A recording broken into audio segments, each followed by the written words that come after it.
Good morning, student. I hope you are all fine. Now start explanation videos class 6 chapter first computer language. So first multiple choice question are there. A group of instruction given together to perform a particular task is called group of instruction means जो programmes के समूह होते हैं, जो commands के समूह होते हैं और जो पर्टिकुलर किसी टास्क के लिए डिज़ाइन किए जाते हैं, तो उसको हम क्या बोलते हैं? प्रोग्राम बोलते हैं. सो इसका फर्स्ट ऑप्शन आपका सही होगा. Now next, a dash is language which computer can directly understand. ऐसी कौन सी लैंग्वेज है जिसको कंप्यूटर बहुत आसानी से समझ लेता है? तो फर्स्ट है आपका मशीन लैंग्वेज. Clear students? जो मशीन लैंग्वेज जिसको आप बाइनरी में बोल सकते हैं, 0 और 1 के फॉर्म में. Next, a language that use symbols for machine instruction. ऐसी कौन सी लैंग्वेज है जिसमें सिम्बल्स यूज होते हैं? तो असेंबली लैंग्वेज में. Clear students?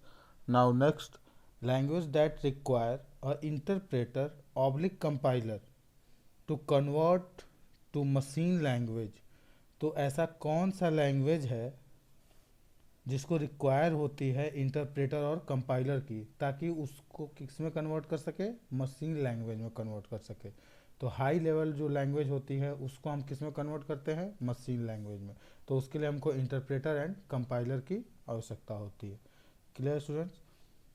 A translator that reads a high level language programme one line at a time and execute it.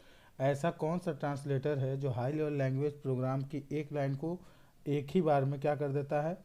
एक time में एक लाइन को पूरा एग्जीक्यूट करता है. तो आपका ये है interpreter. Clear students? Already exercise में आपके जो बुक्स में एक्सप्लेनेशन वीडियो है उसमें ये दिया हुआ है. Now next, true false. Assembly language use a string ones and zeros for providing instruction. False होगा. 0 एंड 1 किस में आता है? मशीन लैंग्वेज में.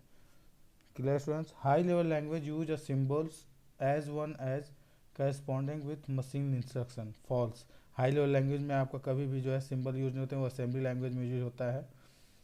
Assembly language is independent of the machine architecture. No, क्योंकि मशीन लैंग्वेज हमेशा 0 और 1 को ही समझता है. असेंबली लैंग्वेज में आपका क्या होता है? सिंबल्स भी होते हैं जो आज की वैल्यू डिज़ाइन होते हैं सबके. Clear students? नेक्स्ट है, compiler converts an entire high level language program to machine language. True. Compiler क्या करता है? एक ही बार में जितने भी हाई लेवल प्रोग्राम्स होते हैं उसको कन्वर्ट कर देता है किसमें? मशीन लैंग्वेज में. Clear students? Now next, fill in the blanks. First, it is easy to remove errors in program written in high level language. High level language में जो भी प्रोग्राम्स लिखे आते हैं, अगर उसमें कोई डिबग या एरर्स या बग्स फाइंड आउट होता है तो उसको आसानी से क्या किया जा सकता है? रिमूव किया जा सकता है. Language processor. लैंग्वेज प्रोसेसर क्या होता है आपका? Are a special types of program that convert the program written in language other than machine language to machine machine language. Means ऐसा लैंग्वेज प्रोसेसर क्या करता है कि इस प्रोग्राम को क्या करता है? कन्वर्ट करता है किसी दूसरी मशीन लैंग्वेज में, जो कि आप आसानी से कन्वर्ट कर सकते हैं. Clear? Assembler. Assembler is a translator that converts the program written in assembly language to machine language. मतलब जो असेंबली लैंग्वेज की प्रोग्रामिंग होती है उसको जब कन्वर्ट करना होगा मुझे मशीन लेवल लैंग्वेज में, तो हमें किसकी नेसेसरी होगी? किसकी आवश्यकता पड़ेगी? असेंबलर की. Compiler is a translator program that converts the entire program to machine language if error free. अगर प्रोग्राम आपका एरर फ्री है तो कंपाइलर क्या करेगा? पूरे प्रोग्राम को मशीन लैंग्वेज में कंपाइल कर देगा या ट्रांसलेट कर देगा. Interpreter is a translator program that converts a source code line by line to machine language. तो इंटरप्रेटर क्या करता है? मशीन लैंग्वेज में उसको लाइन बाय लाइन कन्वर्ट करता है. Clear students? Now next, short answer type question. A language that use ones and zero is giving the machine language instruction. Machine language. A translator that converts an entire program in machine language to an intermediate language or machine language interpreter. Clear? ये short type का one type एक तरह से आप बोल सकते हैं इसको वन वर्ड टाइप का क्वेश्चन है, इसका आंसर दिया गया है। A language that use the mnemonics code, जिसको मैनोइक्स बोलते हैं, that's the corresponding to a machine instruction, ये असेंबली लैंग्वेज में आता है। A language where you need to have a deep understanding of hardware, ऐसी कौन सी लैंग्वेज है जो मतलब हार्डवेयर के बारे में ज़्यादा उसको जानकारी रखी जाती है, तो machine language. Program written in high level language to perform a certain task is called software. Clear? ये तो आपका सॉफ्टवेयर का डेफिनेशन है। Next long answer type question, what is a program, तो प्रोग्राम का डेफिनेशन क्या है उसको आपने यहाँ पे लिखना है। A set of instruction given to the computer of processing using the processor to perform a particular task is called program. Clear? Now next, what are the programming language and classify them. Compiler, computer language with proper syntax, computer language with proper syntax and grammar that are used to given instruction to the computer are called programming language. Clear? तो computer programming जो language है with a proper syntax and grammar that are use to given instruction to the computer are called programming language. Clear students? Next,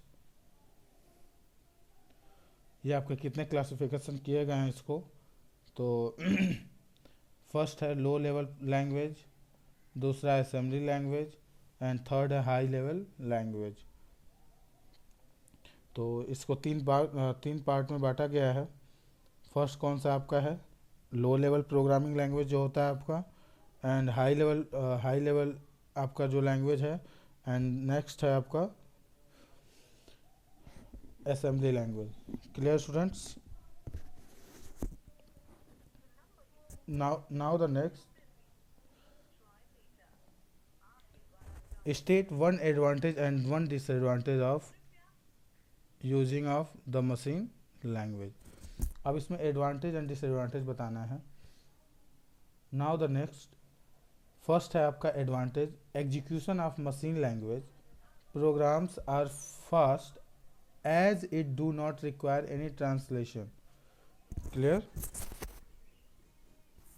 मतलब जो education होता है, अरे पद में सुनो, थोड़ा सा चार्जर लेते हो। Advantage, execution of machine language programs are fast as it do not require any translation. Means execution of machine language जो प्रोग्राम होता है वो मेरा क्या होता है, बहुत जल्दी एग्जीक्यूट होता है, लेकिन उसको किसी भी ट्रांसलेशन की आवश्यकता नहीं होती है। डिसएडवांटेज क्या है, difficult to learn as programmer, need to have the knowledge of machine architecture. मतलब इसको रीड करना या प्रोग्रामर के लिए समझना, इसके बारे में बहुत मशीन जो आर्किटेक्चर है उसके बारे में जानना थोड़ा सा डिफ़िकल्ट होता है। So what is an assembly language, state one advantage and disadvantage of using the assembly language. Assembly language is a programming language where each instruction given to the computer correspond a computer architecture। तो assembly language जो एक है ये programming language है, जो चीज़ क्या होता है, इस instruction given to the computer corresponding to the computer architecture, जो कंप्यूटर आर्किटेक्चर पे ही डिपेंड होता है। The instruction are the forms of symbol called mnemonic. तो असेंबली लैंग्वेज में जो भी हमारे सिंबल्स होते हैं उसको हम लोग क्या बोलते हैं, मैनोइक कोड बोलते हैं। Clear students? तो नाउ इस एडवांटेज क्या क्या है, it is easier to write a program in assembly language. ये ईजियर होता है राइट करना, मतलब इसको लिखना आसान होता है, लेकिन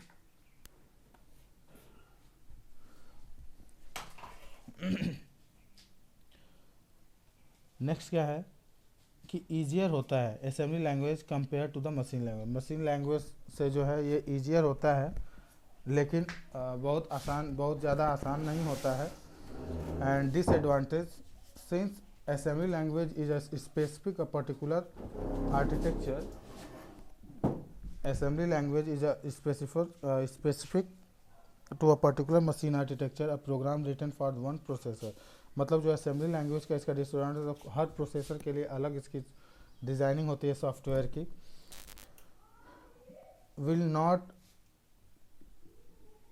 will not work on different processor if it is architecturally different. मतलब जिसका आर्किटेक्चर डिफरेंट होगा, जिस भी प्रोसेसर का आर्किटेक्चर होगा डिफरेंट होगा, उसके लिए क्या होगा, असेंबली लैंग्वेज की कोडिंग सभी प्रोग्राम्स उसके अलग अलग होंगे, पर्टिकुलर प्लेटफॉर्म के लिए अलग अलग होगा. State two difference between machine language and assembly language. इसमें अब डिफरेंस बताने हैं मशीन लैंग्वेज का और असेंबली लैंग्वेज का. Use a string of ones and zeros for giving instruction. Machine language में हमेशा क्या होता है कि स्ट्रिंग के लिए 1 और 0 का ही यूज होता है, 0 एंड 1, जो कि आपका ऑन और ऑफ पे डिपेंड करता है, या ट्रू एंड फॉल्स के लिए यूज किया जाता है. तो और असेंबली लैंग्वेज में क्या है कि यूज द मेनोइक आर सिम्बल्स, मतलब उसमें जो मेनोइक कोड होते हैं या सिंबल्स को ही यूज किया जाता है डायरेक्टली मशीन लैंग्वेज आर्किटेक्चर के लिए. मशीन लैंग्वेज में आपका सेकंड पॉइंट है एग्जीक्यूशन इज फास्टेस्ट. मतलब इसका जो एग्जीक्यूशन है वो क्या होता है, तेज होता है. Execution is comparatively slower. मतलब मशीन लैंग्वेज का जो एग्जीक्यूशन टाइमिंग होता है उससे असेंबली लैंग्वेज की टाइमिंग क्या होती है, थोड़ा स्लो होती है. Clear. State 3 differences between high level language and different from low level language. First है इसमें हाई लेवल लैंग्वेज में लर्निंग. इट इज़ लर्निंग मतलब एक तरह से देखा जाए तो कैसा होता है, इजी होता है लर्न करना, आसान, उसको रीड करना आसान होता है. तो it is easy to learn a high level language. Now second, understanding. As high level language are almost like natural language, it is easy to understand. Means understanding मतलब उसको कितना आसानी से हम समझ सकते हैं. तो हाई लेवल लैंग्वेज ऑलमोस्ट बहुत ही ज़्यादा नेचुरल लैंग्वेज में होती है, तो इसलिए आसानी होती है इसको समझने में और बहुत इजी होता है. Next, execution. Program in high level language are slow in execution compare to low level language. तो लो लेवल लैंग्वेज से इसका एग्जीक्यूशन क्या होता है, स्लो होता है. Now the next low level language में आते हैं learning. It is difficult to learn a low level language. ये थोड़ा सा डिफ़िकल्ट होता है हम लोगों के लिए इसको क्या करना, लर्न करना. नेक्स्ट पॉइंट है अंडरस्टैंडिंग. लो लेवल लैंग्वेज में low level language are difficult to understand. मतलब इसका जो अंडरस्टैंडिंग है, इसको समझने के लिए जो प्रोग्रामिंग की जो लैंग्वेज है, इसको समझना थोड़ा सा क्या है, टफ होता है. सो इसमें एग्जीक्यूशन पार्ट जब अंडरस्टैंडिंग समझ होगा तो एग्जीक्यूशन में नेक्स्ट हम आते हैं programs in low level language are faster in execution compare to high level language. मतलब लो लेवल लैंग्वेज का जो कंपाइलेशन टाइम होता है या एग्जीक्यूशन टाइम होता है, उसको हम क्या बोल सकते हैं, ये हाई लेवल लैंग्वेज से फास्ट होता है. Now the next, state 2 advantage and disadvantage of using a high level language. अब इसमें आपको 2 एडवांटेज बताने हैं. तो फर्स्ट, इसमें program written in high level language are comparatively more readable than low level language. मतलब जो हाई लेवल लैंग्वेज में जो प्रोग्रामिंग लिखी जाती है वो आसानी से हम क्या कर सकते हैं, समझ सकते हैं, उसके बारे में जान सकते हैं. क्लियर. रेदर देन आपकी लो लेवल लैंग्वेज में. लो लेवल लैंग्वेज थोड़ा सा टफ होती है, उसकी में अंडरस्टैंडिंग नहीं कर सकते क्योंकि उसमें ज़्यादातर वो जो है नेचुरल वर्ड्स उसमें यूज़ नहीं किए जाते हैं. Next, program written in high level language can run in different machine architecture with a little और नो चेंज. मतलब जो हाई लेवल लैंग्वेज की प्रोग्राम लिखे जाते हैं वो किसी भी डिफरेंट आर्किटेक्चर ऑफ मशीन पे हम क्या कर सकते हैं, रन करा सकते हैं, एग्जीक्यूट करा सकते हैं. इसमें बहुत ज़्यादा चेंज करने की ज़रूरत नहीं होती है. Disadvantage, it requires a translator program to convert a program written in high level language to machine level language. मतलब अब हाई लेवल लैंग्वेज से हमको अगर मशीन लेवल लैंग्वेज में उसको समझना है तो उसके लिए हमको एक बीच में जो है ट्रांसलेटर की ज़रूरत पड़ेगी जो उस चीज़ को ट्रांसलेट कर दे लो लेवल या मशीन लैंग्वेज में। It does not execute on the computer directly, ये डायरेक्टली आपका कंप्यूटर में एग्जीक्यूट नहीं हो सकता, इसको हमेशा ट्रांसलेटर की ज़रूरत पड़ेगी या कंपाइलर की ज़रूरत पड़ेगी। Clear students? What are language processor? Classify language processor. Language processor are programs that converts program written in high level language and assembly language to machine language. मतलब लैंग्वेज प्रोसेसर क्या होता है, ये प्रोग्राम्स को क्या करता है, कन्वर्ट करता है किस में, high level language and assembly language में। अब इसमें और भी है, मतलब लैंग्वेज प्रोसेसर 3 टाइप्स के होते हैं। फर्स्ट होता है आपका कंपाइलर, इंटरप्रेटर एंड असेंबलर। मतलब इसमें तीनों जो है, तीनों का काम यही होता है कि जो भी हाई लेवल लैंग्वेज में लिखा गया प्रोग्राम है उसको या तो वो असेंबली में कन्वर्ट करें या तो मशीन लेवल प्रोग्रामिंग लैंग्वेज में। Clear students? Now the next question आपका है, इससे 3 difference between interpreter and compiler. तो ये आपका जो है इसमें 3 डिफरेंसेस बताने हैं कंपाइलर एंड इंटरप्रेटर में। तो फर्स्ट डिफरेंस है, compiler takes an entire program as input. मतलब कंपाइलर क्या करता है, पूरे प्रोग्राम को एक बार में ही इनपुट लेता है। Interpreter takes a line as input, मतलब एक लाइन को ही केवल इनपुट लेता है। Clear students? Now the next, intermediate object code is generated. Compiler हमेशा क्या करता है, एक इंटरमीडिएट कोड जनरेट करता है, जिसको हम जनरली हम लोग बोल सकते हैं ऑब्जेक्ट कोड भी बोलते हैं, लेकिन यहाँ पे जो आपका है इंटरमीडिएट ऑब्जेक्ट कोड जो जनरेट किया जाता है, ये कुछ सम आप बोल सकते हैं कि इसमें एक तरह सिक्योरिटी पर्पस के लिए जनरेट किया था, ताकि इससे हम कोई भी प्रोग्राम में जो है सिक्योरिटी जो है क्रैश ना होनी चाहिए। नेक्स्ट हमारा interpreter, no intermediate object code is generated rather directly execute the machine code. तो इंटरप्रेटर में क्या होता है कि ये कोई भी इंटरमीडिएट कोड जनरेट नहीं करता है और ये डायरेक्टली एग्जीक्यूट कर देता है। Clear student? नेक्स्ट पॉइंट है, conditional control statements are executed faster. अब इसमें क्या होता है कि इसमें कंट्रोल स्टेटमेंट्स जो होते हैं वो कंसिडर एग्जीक्यूट करता है ताकि ये फास्ट हो जाए। As compiler can optimize conditional control statement as the entire program is involve. और ये आपका एक बार में ही पूरे प्रोग्राम्स को इन्वॉल्व करता है कंडीशनल कंट्रोल स्टेटमेंट में। नेक्स्ट है हमारा इंटरप्रेटर में, conditional control statements are executed slower. इसमें क्या होता है कि जो कंट्रोल स्टेटमेंट आपके यूज किए जाते हैं इस प्रोग्राम में वो स्लो होते हैं। As translation and execution is line by line approach, क्योंकि इसमें क्या होता है कि लाइन बाय लाइन आपका चेक होगा, तब अगर कोई बग्स आते हैं या एरर्स आता है तो उसको क्या होगा, ऐसा ईजिली हम लोग रिमूव कर सकते हैं। Clear students? Now the next page,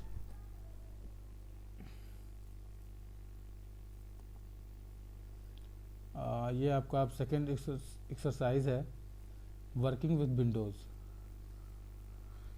MCQ question है इसमें। तो dash is a utility application in Windows 7। ऐसा कौन सा यूटिलिटी एप्लीकेशन है जो 7 में that's allow to change the setting of the computer, मतलब जो कंप्यूटर की सेटिंग को चेंज करने के लिए अलाउ करता है या परमिशन देता है। तो आपका फर्स्ट है कंट्रोल पैनल। कंट्रोल पैनल में ही आपकी सारी सेटिंग्स, जो भी आप यूटिलिटी एप्लीकेशन को चेंज करना चाहते हैं या सेटिंग को चेंज करना चाहते हैं, वो सारी चीज़ें हम वहाँ पे यूज कर सकते हैं। क्लियर?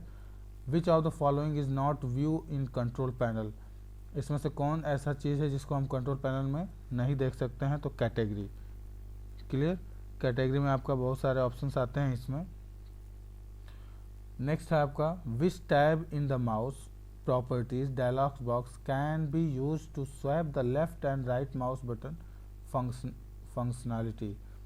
तो माउस की जो फंक्शनैलिटी है लेफ्ट एंड राइट माउस के लिए, तो उसमें हम लोग क्या चीज़ करते हैं स्वैप में, तो बटन्स को हम एक्सचेंज कर सकते हैं। Clear students? नेक्स्ट आपका पॉइंट है इसमें D, which tab in the mouse properties dialog box is use to control the speed of mouse pointer. तो इसमें हम क्या करते हैं कि माउस प्रॉपर्टीज़ में जाते हैं, तो जो उसमें है उसमें हम क्या चीज़ स्पीड किसकी कंट्रोल कर सकते हैं, तो माउस की जो पॉइंटर होता है, पॉइंटर जो डेस्कटॉप स्क्रीन पे होता है, उसके स्पीड को हम क्या कर सकते हैं, कंट्रोल कर सकते हैं। Clear? Now the next,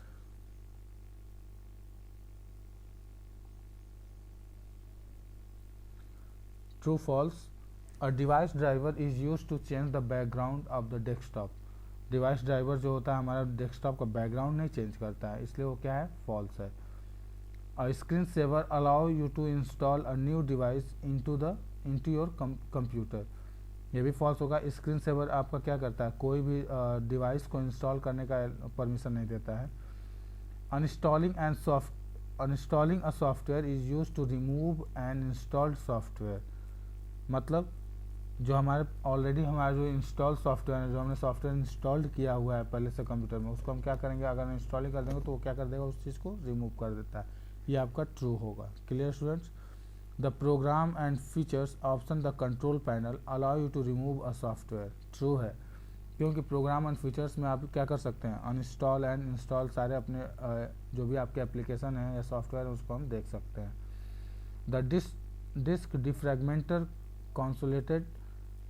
consolidated fragmented memory, मतलब यहाँ से आपका क्या हो सकता है, एक तरह से आप देख सकते हैं कि आपकी कितने मेमोरी हैं और मेमोरी में स्पेस क्या क्या है, सारी चीज़ें आप वहाँ से देख सकते हैं। क्लियर? उसमें आप पार्टीशन कर सकते हैं, मतलब बहुत सारी चीज़ें हैं जिसको मैंने ऑलरेडी एक्सप्लेन करके आपके उसमें चैप्टर में मैंने दिया है, आप उसको देखिए। नेक्स्ट थर्ड पॉइंट आपका है fill in the blanks. First point है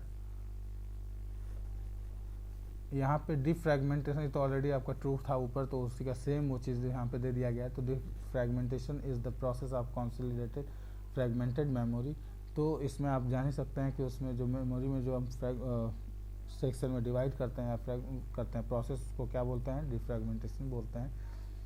सेकेंड पॉइंट इसमें है disc cleanup, option is the present in the accessories group of the start menu, तो स्टार्ट मेनू पे आप जाएंगे तो उसमें एक्सेसरीज में आपका होता है डिस्क क्लीनअप का ऑप्शन, आपका वहाँ पे शो करता है। नेक्स्ट है अनइंस्टॉलिंग अ सॉफ्टवेयर, मतलब यहाँ पे जो आपका uninstalling a software refers to deleting software and bringing it to the state that was before the installation, तो जो भी आपका सॉफ्टवेयर इंस्टॉलेशन था डिलीट होने से पहले इसको इंस्टॉल किया गया होगा, तो उससे हम क्या कर सकते हैं, अनइंस्टॉलिंग किया जा सकता है। नेक्स्ट पॉइंट है a device driver, a dash is use to control a device that connected to the computer, मतलब अ डिवाइस ड्राइवर हम इसमें यूज करते हैं तभी हम उस डिवाइस को क्या कर सकते हैं, कंट्रोल कर सकते हैं और कंप्यूटर से कनेक्ट कर सकते हैं। अब यहाँ पे एक ई में ऑप्शन दे रहा है a dash is an animated image, मतलब स्क्रीन सेवर में ही आपके एनिमेटेड इमेज होते हैं जो आपके बैकग्राउंड स्क्रीन पे ऑटोमेटिक क्या होते हैं, एक्टिवेट होते हैं कुछ समटाइम्स के बाद, मतलब image which get the activated whenever no user activity, मतलब कोई अगर यूजर की एक्टिविटी नहीं होती तो अपने आप क्या होता है, एक्टिवेट हो जाता है, has been sense after certain period of time. Clear students? Now the next question, short answer type question, what is control panel, तो कंट्रोल पैनल क्या होता है, the control panel is a utility in Windows that is used to change the setting of the computer according to the requirement of the user, मतलब एक control panel क्या है, ये utility software होता है या एक तरह से आप बोल सकते हैं ये एप्लीकेशन ही होता है, जो चीज़ हमको क्या करता है, कंप्यूटर की सेटिंग्स में हम अपने अकॉर्डिंग यूजर के अकॉर्डिंग क्या कर सकते हैं, चेंज कर सकते हैं, जो उसकी रिक्वायरमेंट है उसके हिसाब से हम चेंज कर सकते हैं अपने कंप्यूटर्स में। Clear student? For example you can change the desktop colour, अगर मैं चाहूँ एक एग्जांपल के तौर पर देखा जाए तो अगर आप चाहते हैं कि डेस्कटॉप का कलर चेंज हो जाए, उसका थीम चेंज हो जाए, उस सिस्टम में डेट टाइम और ये सारी चीज़ें आप चेंज कर सकते हैं। Clear students? Now next, what is desktop theme used for, a desktop theme is a combination of image, तो थीम का यहाँ पे डेफिनेशन है वन लाइन का, combination of image colour screen saver sound etcetera, ये हमारा क्या है, डेस्कटॉप थीम है, etcetera in your computer to make the your computer look attractive and lively, मतलब एक तरह से आप बोल सकते हैं कि जितना इसको यूज करने से हमारा कंप्यूटर थोड़ा सा लुक वाइज और मतलब अच्छा दिखने लगेगा, अट्रैक्टिव हो जाएगा, कुछ इनोवेटिव उसमें थिंग्स आ जाएंगे। Clear?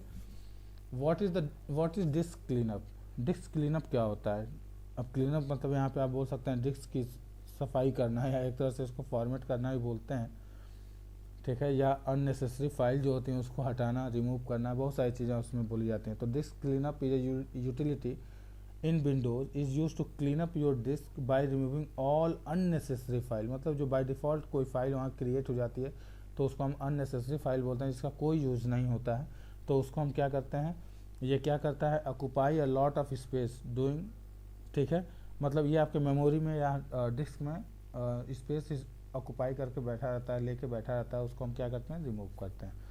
Clear. What is defragmentation? Defragmentation is a process of consolidated free space in the memory. मतलब जितना हमारी मेमोरी में फ्री स्पेस है उसको हम क्या कर सकते हैं, डिफ्रैगमेंट कर सकते हैं, बांट सकते हैं, पार्टीशन कर सकते हैं। Clear students. नेक्स्ट है हमारा long answer type question. Write the steps involve in personalising the mouse. The step involve in personalising the mouse are, इसमें आपका पहला पॉइंट है ओपन कंट्रोल पैनल। पहले हम किस पे क्लिक करेंगे, कंट्रोल पैनल पे जाएंगे, पहले स्टार्ट बटन से स्टार्ट करते हैं, फिर उसके बाद कंट्रोल पैनल पे जाते हैं, देन आफ्टर स्क्रॉल के थ्रू जो है नीचे जाके माउस आइकन पे क्लिक करते हैं। This will make a mouse properties dialogues box appear. मतलब यहाँ पे हम जा सकते हैं किस पे, माउस प्रॉपर्टीज डायलॉग्स बॉक्स, वहाँ पे जहाँ पे शो करेगा उस पर हमको जाना है। देन आफ्टर जब mouse properties dialogues box show the number of tabs, और जब हम माउस प्रॉपर्टीज डायलॉग बॉक्स जब शो हो जाएगा तो उस पर हमको बहुत सारे ऑप्शन दिखाई देंगे, टैब्स दिखाई देंगे, buttons, pointers, pointer option, wheel and hardware. ये सारी चीज़ें हम इसको क्या कर सकते हैं, कॉन्फ़िगर कर सकते हैं in different way in the mouse pointer. मतलब उसको कॉन्फ़िगर, उसकी कुछ सेटिंग्स चेंज कर सकते हैं। Clear. Write the step use to change the desktop theme. To change the desktop theme follow these steps. Desktop के थीम को चेंज करने के लिए हम कैसे कर सकते हैं, ओपन फर्स्ट आपका ऑप्शन दिया है यहाँ पे, open control panel and scroll through the list. Control panel को ओपन करेंगे, देन आफ्टर स्क्रॉल के थ्रू हम जो है कहाँ पे जाएंगे, पर्सनलाइजेशन में जाएंगे। दिस विल ओपन द, देखिए यहाँ पे डेस्कटॉप को बैकग्राउंड चेंज करना है, तो डेस्कटॉप का जो बैकग्राउंड चेंज करने के लिए डेस्कटॉप का जो थीम है पीछे से उसको चेंज करना है मुझे, तो हमको कैसे जाना है, दिस फर्स्ट पैनल हमको कंट्रोल पैनल ओपन करना है, देन आफ्टर पर्सनलाइजेशन में जाना है। नेक्स्ट पर जब हमको पर्सनलाइजेशन विंडो जो है वो ओपन करना है, ओपन हो जाएगा, तब scroll through a list you until you get the suitable name. जब तक आपको स्क्रॉल करना है, जब तक आपको डेस्कटॉप थीम के नाम से जो है वो नहीं मिल जाता है, मतलब वो लाइन जब तक लिस्ट आपको नहीं मिल जाती है। उसके बाद देन आफ्टर जब डेस्कटॉप थीम आपके सामने मिल जाएगा तो उस पर क्लिक करके हम चेंज कर सकते हैं सारी चीज़ें, और देन आफ्टर क्लोज बटन पे क्लोज क्लिक कर देंगे। क्लियर। सी क्वेश्चन है हमारा, right the steps involve,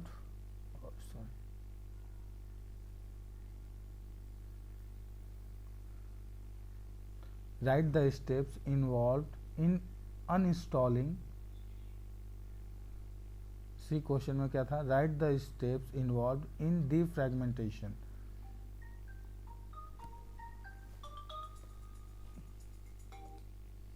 डिफ्रैगमेंटेशन next है यहाँ पे डिफ्रैगमेंटेशन में जो हमको आना है कि इसमें क्या करना है, the steps involve for disk defragmentation. पर फर्स्ट हम क्लिक करते हैं किस पे, स्टार्ट बटन पे, देन आफ्टर ऑल प्रोग्राम पे। नेक्स्ट हम किस पे जाएंगे, एक्सेसरीज पे क्लिक करेंगे, देन आफ्टर सिस्टम टूल पे जाएंगे, और देन आफ्टर आपको जो है डिस्क डिफ्रैगमेंटेशन का ऑप्शन मिल जाएगा। इस जब इस ऑप्शन पे आप क्लिक करेंगे तो एक डायलॉग बॉक्स ओपन होगा जिसमें हमको उसके डिफरेंट हार्ड डिस्क के वॉल्यूम्स मतलब पार्टीशन शो होंगे। अब देखेंगे कि उसमें कितने स्पेस फ्री है मेरा, तो click on the drive and click on analyse disk button, analyse to disk defragment status, the click on the defragmentation disk button to start a defragmentation process. Activity of defragmentation is show the progress column. मतलब जब हम उस पर click कर देंगे तो वो आपका करंट स्टेटस दिखा देगा, और देन आफ्टर आपको ड्राइव पे जो है जाके एनालाइज डिस्क बटन पे हमको फिर क्या करना है, क्लिक करना है। इससे हमारा स्टेटस बताएगा कि कितना स्पेस हमारा उसमें फ्री हो सकता है, और the activity of defragmentation is shown the progress column, और उसका अलग एक प्रोग्रेस कॉलम में शो करेगा। और नेक्स्ट हमारा ऑप्शन जो रहेगा, click on the close button once you are done with the defragmentation process. तो फर्स्ट ऑप्शन था हमारा स्टार्ट बटन पे क्लिक करना। आपको मैं एग्जांपल दिखाता हूँ, स्टार्ट बटन पे क्लिक करके नेक्स्ट आप जा सकते हैं किसमें, ऑल प्रोग्राम में। एक्चुअल में ये विंडोज़ 7 के लिए है, ये है आपका विंडोज़। तो हम डायरेक्ट यहाँ पे ऑल प्रोग्राम सर्च करते हैं, all programme, control panel, all programmes का ऑप्शन यहाँ पे आ गया। ऑल प्रोग्राम्स आने के बाद अच्छा नेट चल जाएगा। तो ये विंडोज 7 के लिए दिया गया है। Clear students. नेक्स्ट है हमारा question, write the steps involve in uninstalling a software. How to uninstall software, इसके लिए एक प्रोसेस है, इसको कैसे देखा जाए। The following process is use to uninstall a software. From the control panel select the programs and feature option. तो control panel पे हमको फर्स्ट जाना है, देन आफ्टर उसमें प्रोग्राम एंड फीचर के ऑप्शन पे क्लिक करना है। एंड नेक्स्ट जो हमारा नेक्स्ट ऑप्शन है प्रोग्राम एंड फीचर्स विंडोज़, क्या हमको शो करेगा, entire list of installed program in your computer. तो जो भी आपके प्रोग्राम्स उसमें इंस्टॉल्ड हैं वो ऑप्शन शो करेगा। Right click on an installed software then click on uninstall option. मतलब उस जो इंस्टॉल सॉफ्टवेयर है उस पर राइट क्लिक करना है और उसके बाद उस पर ऑप्शन आएगा आपका अनइंस्टॉल का, उस पर क्लिक कर देना है और देन आफ्टर आपका इस सॉफ्टवेयर अनइंस्टॉल हो जाएगा। Clear. And then after start the uninstall manager and which will uninstall the entire software from the hard disk. तो इस तरह से हम क्या कर सकते हैं, किसी भी सॉफ्टवेयर को अनइंस्टॉल कर सकते हैं। नेक्स्ट क्वेश्चन है, next chapter exercise third chapter का जो आपका एक्सरसाइज है, advance feature of MS word. So multiple choice question में है, ग्रामेटिकल मिस्टेक्स आर शोन। जो ग्रामेटिकल मिस्टेक होता है वो किस कलर का, मतलब वेव लाइन उसका शो करता है, तो ब्लू कलर का।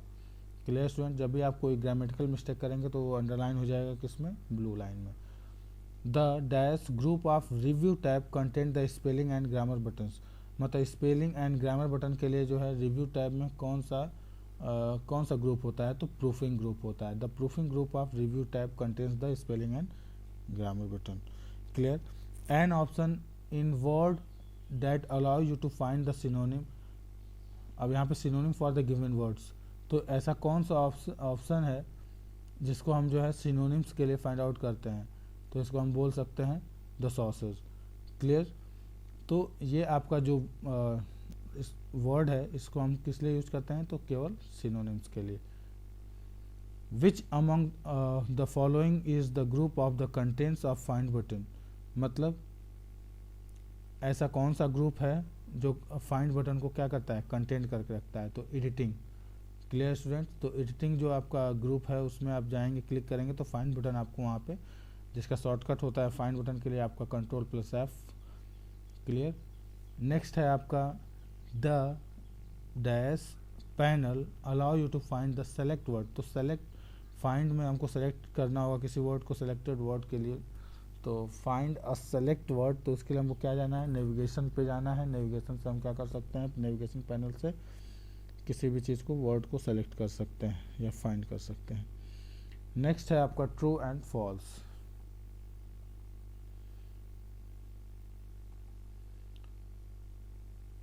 It is not possible to change the grammatical mistake of a document. मतलब ऐसा कभी हो सकता है कि आपके डॉक्यूमेंट में कभी ग्रामेटिकल मिस्टेक ना हो, नहीं, ये फॉल्स है। Spelling marks are shown in yellow wave lines, false. Spelling हमेशा क्या होता है, ब्लू वेव लाइन्स में शो करता है। The spelling and grammar button is in the reference tab, false. Reference tab में नहीं आता है, ये आपका किस में आता है, रेफरेंस टैब में कभी भी नहीं आएगा। स्पेलिंग एंड ग्रामर बटन आपका किस में आता है, ये ऑप्शन आपके सामने यहाँ पे था, प्रूफिंग ग्रुप में। क्लियर। नेक्स्ट है the spelling and grammar buttons is present in the language group, ये भी आपका फॉल्स होगा, वो कभी भी लैंग्वेज ग्रुप में नहीं आता, प्रूफिंग ग्रुप में आता है। The sources allows you to get opposite words as subtitles अब यहाँ पे भी ये भी फॉल्स है, क्योंकि जो ये आपका सिनोनिम्स के लिए यूज किया जाता है। तो अपोजिट वर्ड आपका यहाँ पे कैसा है, सिनोनिम मतलब सिमिलर वर्ड्स होते हैं जो आपके सेम वर्ड मीनिंग्स हो, बस उसका मीनिंग आपका सेम हो लेकिन वर्ड क्या क्या हो, डिफरेंट हो। Clear student? तो ये आपका यहाँ पे अपोजिट वर्ड्स नहीं होगा, यहाँ पे सिमिलर होना चाहिए, तो इसलिए फॉल्स हो गया। नेक्स्ट है आपका fill in the blanks, third question. The review tab show the spelling and grammar button. ये क्लियर है कि रिव्यू टैब में हमको किस में होता है, स्पेलिंग एंड ग्रामर बटन का ऑप्शन आता है। The proofing group of review tab contains the sources button. अब यहाँ पे जो आपका है प्रूफिंग ग्रुप में ही आपका रिव्यू टैब है जो कंटेंट करता है द सोर्सर बटन को। The home tab content the find button. Home tab में ही आपका फाइंड बटन का भी ऑप्शन आता है, ये कंटेंट करके रखता है। The replace button of the editing group is present in the home tab. जो रिप्लेस बटन है वो हमारा एडिटिंग ग्रुप में आता है, और एडिटिंग ग्रुप कहाँ पे मिलेगा हमें, होम टैब में। Clear? Mail merge refers to sending a common letter. मतलब एक मेल मर्ज एक ऐसा ऑप्शन है कि जो कॉमन लेटर को, मतलब सबके लिए मल्टीपल रेसिपिएंट होते हैं, मल्टीपल यूजर्स होते हैं, उनको हम at a time same letter एक साथ भेज सकते हैं, तो इसलिए हम मेल मर्ज यूज करते हैं। Now the fourth question, short answer type question. How are spelling and grammar mistakes show in Word 2013। तो spelling mistakes are show in red wave underline. इसमें आपका ये वन वर्ड है 2013 में जो आपका स्पेलिंग एंड ग्रामर मिस्टेक का, तो उसका कैसे शो करता है वो।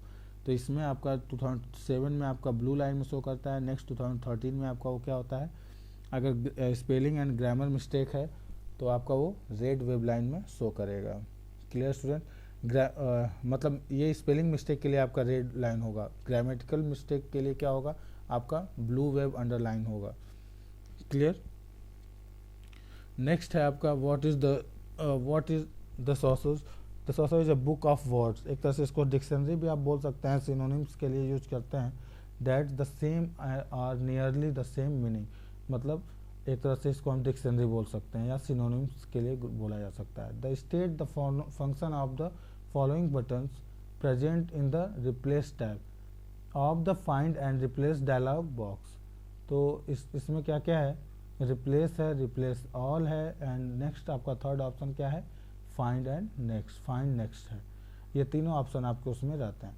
तो रिप्लेस क्या करता है, replace it is the use of replace an occurrence of the text with another text. ये रिप्लेस करता है किसी टेक्स्ट के जगह पे कोई दूसरे टेक्स्ट को। रिप्लेस ऑल मतलब it is use to replace all the occurrence of the text with another text. मतलब ये क्या करता है कि पूरे इंटायर जो आपके उसमें टेक्स्ट होते हैं, उसको जिसकी टेक्स्ट को बदलना हो तो उसको हम रिप्लेस ऑल कर देते हैं, तो एक साथ जितने भी आपके इंटायर डॉक्यूमेंट्स में हैं पूरे सारे चेंज हो जाएंगे।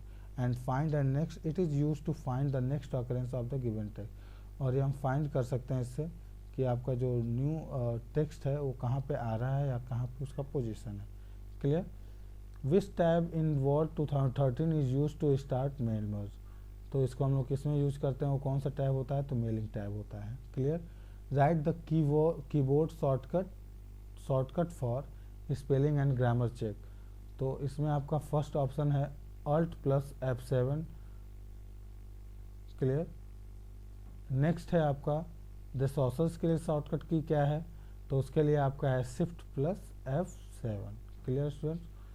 लॉन्ग आंसर टाइप क्वेश्चन है, state the process of removing और रेक्टिफाइंग स्पेलिंग और grammatical errors in a document. तो whenever you type a text with spelling mistake, जब भी आप स्पेलिंग मिस्टेक का कोई भी टेक्स्ट टाइप करते हैं तो word display the text with a wave underline. उसमें एक आपका अंडरलाइन एक बन के चला आता है। You can right click on the misspelled word to see the suggest correction in popup menu. और जो अंडरलाइन आएगा उस पर आप राइट क्लिक जब क्लिक करेंगे तो आपको एक पॉपअप मेनू ओपन होगा या वर्ड आपकी एक विंडो ओपन होगी जिसमें आपका उसका करेक्ट वर्ड या उसके सिमिलर जो वर्ड्स होंगे वो हमको शो करेंगे। तो क्लिक ऑन द रिक्वायर्ड जो करेक्शन होगा उसको हम वहाँ से क्या कर सकते हैं, चेंज कर सकते हैं उस टेक्स्ट को। Clear students? Now the next question, state the steps involve the finding synonyms for given text in a document. The steps for finding synonyms are select a word in your document which for which you want to find a replacement. मतलब synonyms में क्या होता है, इसमें select, पहले तो word को select करके उसका जो रिप्लेसमेंट होता है उसके लिए हम फाइंड करते हैं। तो कैसे कर सकते हैं, तो click on the review tab पे जाएंगे, then after click on the sources button, उस बटन पर क्लिक करेंगे और प्रूफ, जो कि प्रूफिंग ग्रुप में है। This will bring out the panel on the right hand side the document, जो राइट हैंड साइड पे हमको एक पैनल ओपन होगा, document where you can see a word, select a word, उसमें आपके डिक्शनरी के ऑप्शंस ओपन हो जाएंगे, बहुत सारे वर्ड्स। तो उसमें से हम क्या करेंगे, एक वर्ड्स को कोई भी सेलेक्ट कर लेंगे। Now right click on the any of these words and click on the insert option. Clear. तो अब उसमें से जो राइट क्लिक आप कर सकते हैं जिस पे किसी वर्ड्स पे, और इंसर्ट के ऑप्शन पे हम क्लिक करेंगे तो words now display the sentence with the subtitle text. तब हमारा क्या हो जाएगा, वर्ड्स जो है पूरी तरह से सेंटेंस में डिस्प्ले हो जाएगा। नेक्स्ट आपका क्वेश्चन है, state the process of automating the process of searching a word and replacing with the some other words. तो इसमें आप रिप्लेस और ये सब चीज़ों के लिए, फाइंड के लिए ऑप्शन होता है आपका Ctrl+F, Ctrl+G, बहुत सारे ऑप्शंस होते हैं, Ctrl+H। Clear student. तो इसमें आप डायरेक्टली इसका शॉर्टकट की भी है, या डायरेक्ट आप सिंटेक्स वाइज आप कर सकते हैं। फर्स्ट आप किस पे जाएंगे, होम टैब पे, जो कि आपका एडिटिंग ग्रुप में है, उस पर आप रिप्लेस बटन पे क्लिक करेंगे। नेक्स्ट आपका you will presented in the find and replace dialog box, उस पर आप क्लिक करेंगे और find word text type in the text view, आपको कौन सा टेक्स्ट फाइंड करना है। क्लियर। और कौन सा फाइंड अगर आपको रिप्लेस करना है तो उसके लिए आपका अलग टैब बना हुआ है, उसमें आप रिप्लेस के लिए सर्च ऑप्शन सेलेक्ट कर सकते हैं। क्लियर। नाउ द नेक्स्ट आपका है लास्ट फोर्थ जो आपका पॉइंट है, the exit from the find and replace dialog box, click on the cancel button, आप कैंसिल कर सकते हैं, या हिट ऑन द एस्केप की से भी आप कीबोर्ड से बाहर एग्जिट कर सकते हैं। नेक्स्ट क्वेश्चन है, the state the process of finding a text using a navigation panel. For finding a text using the navigation panel the following steps are involve. मतलब इसमें जो टेक्स्ट हमारे दिए गए हैं फाइंडिंग के लिए, जो नेविगेशन मेनू है या होम टैब इसमें पैनल है उसके लिए, तो ऑन द होम टैब, आप होम टैब पे जाएंगे। नेक्स्ट आपका एडिटिंग ग्रुप में जो कि बिलोंग करता है, उसमें आपके फाइंड बटन पे आप क्या करेंगे, क्लिक करेंगे। This will make a navigation panel, तो आपका क्या हो जाएगा, नेविगेशन पैनल अपीयर हो जाएगा। Left hand panel to work space, उसका लेफ्ट हैंड साइड में आपका उसका वर्क जो भी है स्पेस है, जो भी आपके पैनल ओपन होंगे, जो भी आपके टेक्स्ट या कोई भी आपके डॉक्यूमेंट ओपन होगा तो वो शो करेगा वहाँ पे। नेक्स्ट है आपका type in any text in the text box provided and word searches for the given text in the entire text, highlighting every occurrence of the word in yellow। तो इससे आपका टेक्स्ट बॉक्स जो provide करता है वो words को search करेगा कि यहाँ पे इंटायर जो टेक्स्ट है उसमें क्या, कौन सा टेक्स्ट देना है या कौन सा वर्ड्स आना चाहिए, उस हिसाब से वो अपना शो करता रहेगा। क्लियर। नेक्स्ट आपका पॉइंट है, क्वेश्चन है, write down the steps involve the performing mail merge in a document. तो ऑलरेडी मैंने मेल मर्ज के बारे में आपको समझाया था कि इसमें क्या क्या प्रोसेस है।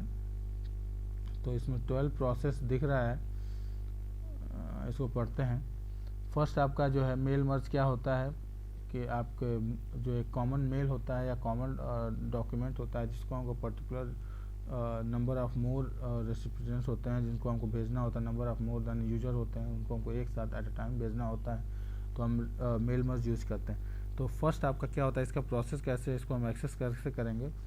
तो पॉइंट है, start a blank document by clicking, file पे क्लिक करेंगे, न्यू पे जाएंगे और देन आफ्टर ब्लैंक डॉक्यूमेंट पे जाएंगे। फिर सेलेक्ट द मेलिंग टैब, अब हम उसके बाद मेलिंग टैब पे जा रहे हैं। नेक्स्ट क्लिक करेंगे start mail merge button which will be present you with the drop down list, उसमें आपके सामने ड्रॉप डाउन लिस्ट ओपन हो जाएगा। थर्ड पॉइंट, फिर हम उसमें क्या करेंगे, from the drop down list that appear click on the step by step mail merge wizard. मतलब वहाँ पे आपको स्टेप बाय स्टेप आपके मेल मर्ज करने के लिए क्या क्या है, सारी चीज़ें उसमें ऑप्शन में दिए रहेंगे। The mail merge wizard given your list 6 steps, आपको वहाँ पे 6 स्टेप मिलेगा जिसको आपको क्या करना है, तब हम उस बेसिक मेल मर्ज के डॉक्यूमेंट को क्रिएट कर सकेंगे और एनेबल कर सकते हैं। The first step gives you a list of documents that can be created, मतलब इसका जो पहले है कि डॉक्यूमेंट लिस्ट आपका क्रिएट होना चाहिए, उसको हम क्रिएट करेंगे। From the list option we select the letters and next clicking the starting document. तो लेटर्स के तो फॉर्म में हमको क्या करना है, उसको लिखना है, सेलेक्ट करना है और स्टार्ट करना है डॉक्यूमेंट को।